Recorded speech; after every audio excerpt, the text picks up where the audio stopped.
ಜೆಡ್ಡಾದಲ್ಲಿ ಸಿಲುಕಿಕೊಂಡಿದ್ದಂತಹ ಕನ್ನಡಿಗರು ಇದೀಗ ಸೇಫ್ ಆಗಿ ವಾಪಸ್ ಬಂದಿದ್ದಾರೆ.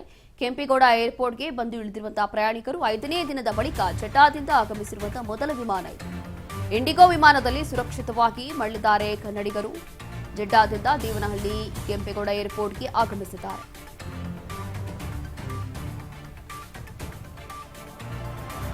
ಸೌದಿಯಲ್ಲೂ ಕೂಡ ಕೆಲವೊಂದಷ್ಟು ಮಂದಿ ಅಲ್ಲೇ ಸಿಕ್ಕಾಕೊಂಡಿದ್ರು. ಎಲ್ಲರೂ ಕೂಡ ಸೇಫ್ ಆಗಿ ವಾಪಸ್ ಬಂದಿದ್ದಾರೆ. ಸೌದಿಯ ಜೆಡ್ಡಾದಲ್ಲಿ ಯಾರೆಲ್ಲ ಇದ್ರು ಅವರೆಲ್ಲರೂ ಕೂಡ ಇದೀಗ ಕೆಂಪೇಗೌಡ ಏರ್ಪೋರ್ಟ್ಗೆ ವಾಪಸ್ ಬಂದಿದ್ದಾರೆ. ಸೌದಿ ಮಕ್ಕಾ ಎಲ್ಲ ಸೇಫ್ ಇದೆ. ರಿಯಾದ್ ಅಂತ ಒಂದು ಫಾರ್ಮ್ ಹಾಕಿದೀನಿ ಇರಾನ್ ಅವರು. ಇಲ್ಲ ಫ್ಲೈಟ್ಸ್ ಇವೆಲ್ಲಗಳು ಕ್ಯಾನ್ಸಲ್ ಆಗಿದೆ. ಜಾಸ್ತಿ ಅವರು ಎಲ್ಲ ಹತ್ತಕ್ಕಾಗಿದೆ. ಜೆಡ್ಡಾ ಹತ್ರ, ಮಕ್ಕಾ ಹತ್ರ, ರಿಯಾದ್ ಎಲ್ಲ ಅಲ್ಲೇ ಇದ್ದಾರೆ.